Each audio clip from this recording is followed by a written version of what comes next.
Taking a live look at the Capitol, where Governor Jerry Brown released the new budget plan today. Our state deeper in debt than we thought. But what does this mean to us? We've heard a lot of numbers. What does it mean to us on a daily basis? What does it mean to us on a yearly basis? Fox 40 political analyst Gary Dietrich is here with us, and you study this a lot, so you're kind of our expert. We start talking about cuts and cuts in our salary and sales tax. This is looking pretty bleak. Hey, some people are going to feel like the governor's driving a car through their plate glass window. Yeah, that's right. That's what it's going to feel to some people.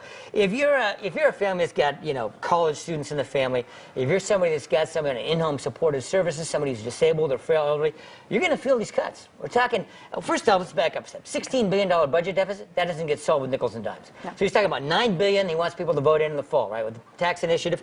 Another $8 billion, that's going to happen now. State workers, they're being asked, kind of novel, being asked, hey, let's go to 4 9.5-hour days, cut 5% of your pay and 5% of your hours. I mean, it's me across the board, Terry. A lot of people are going to feel this. So we're at home and we shop. We're going to feel that possibly in a sales tax increase, correct? Yeah, if in the fall voters approve what the governor wants, which is this $9 billion tax measure, 4 years of a 0.25% increase in your sales tax. You especially feel that on the big ticket items. And then anybody making over $250,000 a year for the next 7 years will have a tax increase. That's the one he wants. There's going to be also competing measures on the ballot to try to fill this growing, gaping hole. I know there's a lot of people at home going, what happened? I mean, if we did this to our budgets, we'd be in deep trouble. What happened? Well, the governor was always saying we're already going to be in the hole. And then this whole thing called the recession continues to linger on, especially in California. We're worse off than a lot of other states.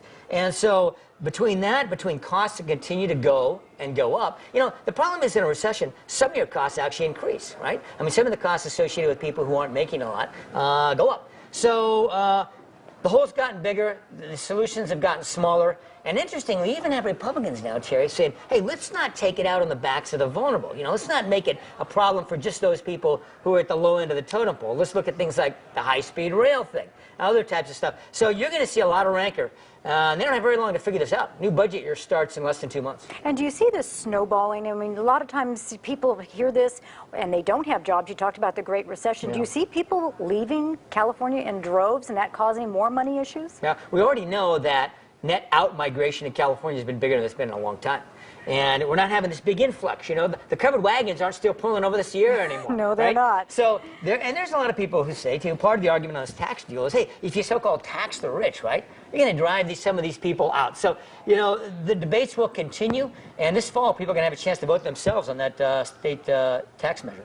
Just in our daily lives, where are we going to feel the pinch, you and me? Well, like everyone who's watching. Like I said, if you're writing a check to send your kid to a UC or CSU, those are going up this fall almost certainly, okay? If you're somebody who's got, like I said, a frail elderly person at home, or you're dependent on some of those state services, you may have to pick up some of those hours yourself to care for that vulnerable person that otherwise the state may have cared for. Those are just a few of the kinds of things. There's going to be dozens and dozens that will roll out in the next couple of months and potentially impact a lot of people. You have to wonder about the families facing college with their college-age students and whether they start telling them to go into vocational schools or go straight into the workforce. I mean, this can just affect so many avenues in our state. Yeah, there's a lot of trickle-down effect. Hey, you've got even states now, get this, and this seems kind of crazy.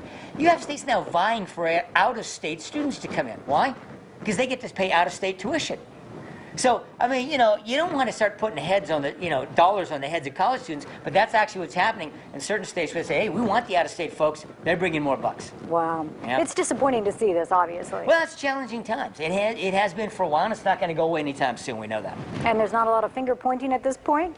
Not a lot? Oh, yeah, there'll be plenty of finger pointing. You can bet your life on that. All right, very much. Thanks for joining us tonight.